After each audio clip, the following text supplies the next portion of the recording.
Children are coming. If you're a board gamer, tabletop gamer, and you're either a new parent or kids are on the way, this video is for you. Because I'm going to give you a little bit of insight in what it's like to continue on as a board gamer after you have kids. I have 3 kids. They're age 7, 5, and 3. I like to think I've experienced a thing or two, if not necessarily learned too much.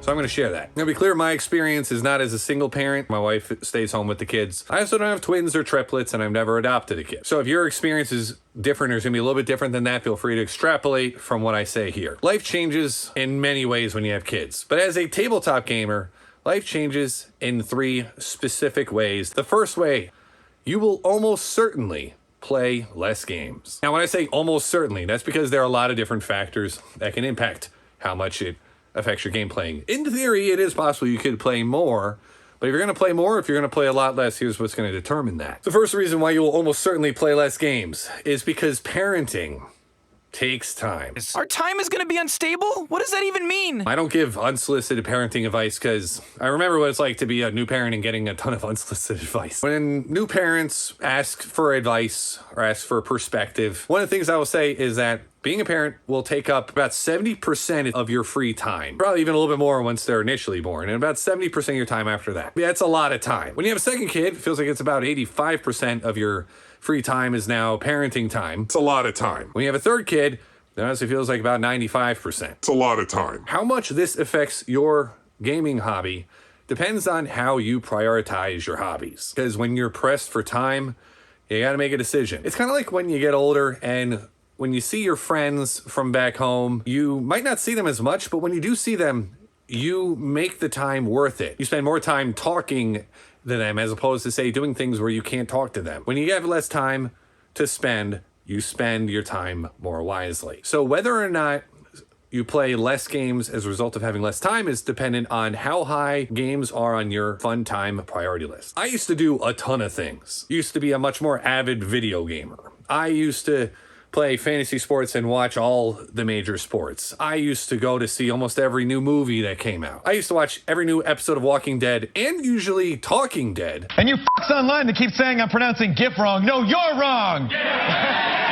Even after Rick left the show. Now, with 3 kids, I haven't seen an episode of a TV drama since the season 1 finale of Rings of Power. And before that, Westworld, I guess. I really have not been watching shows like I used to because I prioritize other hobbies above it. Gaming has been one of them for me, although to differing degrees depending on other factors that we'll get into here. Not only is your own priority list going to matter, priority list. I keep saying priority. It's not priority.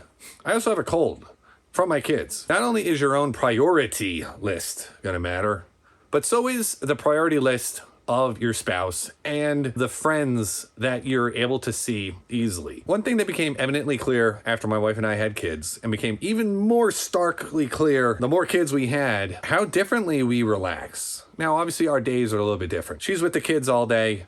I have my job, although I'm working remotely. I'm in the basement. When I'm done and ready to relax, I like board games as a way to burn off any excess energy, I guess you could say, mental energy. My wife likes to unwind, usually doing something more passive, like watching something. Those don't always match. There'll be plenty of nights where we do what she wants to do, and plenty of nights where we do what I wanted. If we both like to unwind with a heavy board game, we'd probably be playing a lot more of those. If we both liked to unwind with a movie, I don't know how many board games we play at all, even though I was playing a lot of them before we had kids. And the hobbies of your friends matter too, and also whether or not your friends have kids matters. You see, a lot of the friends I would play board games with had kids after us. I was one of the first ones of my friends to have kids.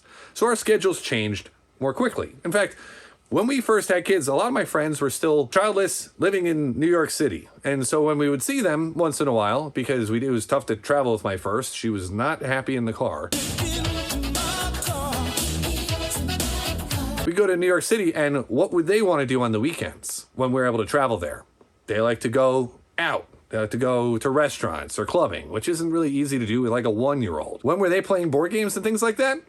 During the week. We were not going to be able to go there on work nights, traveling potentially over an hour, especially if you consider all the subways and weird parking things. So the hobby schedule had to adjust. And for a while I was playing games just with my wife, although the more tired we are, the less games we play. Then the other way that you will almost certainly play less games, but maybe not, comes through in the fact that all kids are different. Our third kid was the easiest.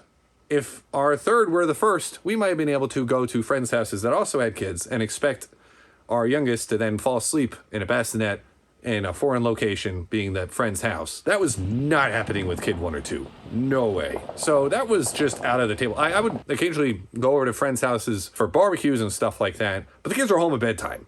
And if I want to stay out past that, I could, but I'm there by myself. My wife is like putting the kids to bed. But she's also, because she's home with the kids, she doesn't have as close as ties to work friends anymore. So it was less often we're going to her friends' houses, and then I'll be like, I'll take the kids. Like, that situation I don't think ever even came up. What I'm showing here, this is a chart of the number of different games played, according to my Board Game Geek logs, which I keep up to date, since 2017. My first kid was born in July of 2017. In 2017, I probably would have had more games played if not for the fact that I played the Lord of the Rings, the card game, a ton that year. And so they took up spots of potential new games. Even though my first kid was not an easy kid by any stretch, I still played a good number of games every year. I had a work board game night going. I would occasionally go out for game night at local game stores. My wife and I would play games fairly often. We got some legacy games in over this time period. Things started to drop off a bit in 2020. My second kid was born in March 2020, about when the pandemic started. Now, the pandemic officially put the nail in the coffin for my work game night, at least for a while. But now with two kids, and now both kids being challenging kids and not really the chance to go many places, my board game plays came down. It didn't come down a crazy amount. I would still get to play solo games, and my wife and I would still find time to play games from time to time. My third kid was born in 2022. This is when the drop-off really started to happen. Because 3 kids, like I said, you're down to 5% of your remaining free time. It doesn't help that for the first 5 months of the year, my wife was pregnant, and morning sickness, or really all-day sickness and nausea, got worse with each kid. So our game plays went down a lot, and this is actually where I started to pick up miniature painting. So, you just picked up your first Warhammer miniature As a separate hobby as a result. It wasn't until 2024, as you can see here, that the games played have started to pick up again, as now our youngest, also him being the easiest, has enabled a little bit more freedom to play games. Also, I've probably gotten better at finding ways to get games played at this point. The second way that your life as a gamer changes when you have kids, you will change. This one might seem a little bit more doom and gloom. After all, not a lot of people like to think that the things they enjoy today won't be the things they enjoy tomorrow. I've had to come to grips with this. Some hobbies and pastimes are going to slot into your life nice and easily, and as a result, they're going to be even more appealing. For example, once my kids got old enough to coach their sports, I'm doing that a ton. Like, I enjoy that. The kids appreciate that I'm there. Takes up a non-negligible amount of time. But now that has restacked my priority list a little bit. I don't do as much of my other hobbies because I am coaching sports. I just mentioned that I got into miniature painting when my wife was going to bed like 2 hours before I was, because that was the only way that she wouldn't feel nauseous, is being asleep. And I found I enjoyed miniature painting. And it's nice to be able to have a hobby where you can look at something afterwards. Do you see? Do you see? Yes, I see. As opposed to purely just a memory of a game played. I mean, both are valuable, but it's nice mix to have both outputs in your life. Obviously, this channel this channel has been around for a bit over a year now. I enjoy making videos for this channel. And that takes time too. A notable amount of time, which is now eating into both board game playing and painting. So you will change at the very least because you discover things new, and sometimes people just change because they do. The other notable way you'll change with respect to games is your relationship with games may change. I used to like the idea of becoming a board game tester. If I ever had a big board game, either review website or channel, the idea of companies sending me games to review was appealing to me, because I think, like, this is great. You can play everything. And you can just send them to you for free. Now with my time more compressed, it's a little bit less appealing. I don't want to have to play a game just because I have to for work. I'm less willing to tolerate playing a game that probably won't be fun. It's such a clear missed opportunity if we do. This can also be especially true when playing games or attempting to play games with kids. There's an instance that I can't help but remember. I was playing a game of Catan Jr. Some of our friends came over and they have young kids, and their kid, who's 5 or 6 at the time, loved playing Catan Jr. and wanted to play it. So I ran a game of Catan Jr. with kids aged 7, 6, 5, and 4. Now, I'm not in this one. Like, I'm just the DM for Catan Jr. And I'm juggling things here. The 6-year-old, who is the one who's played Catan Jr. before, we immediately found out had been playing one important aspect of the game incorrectly with his parents.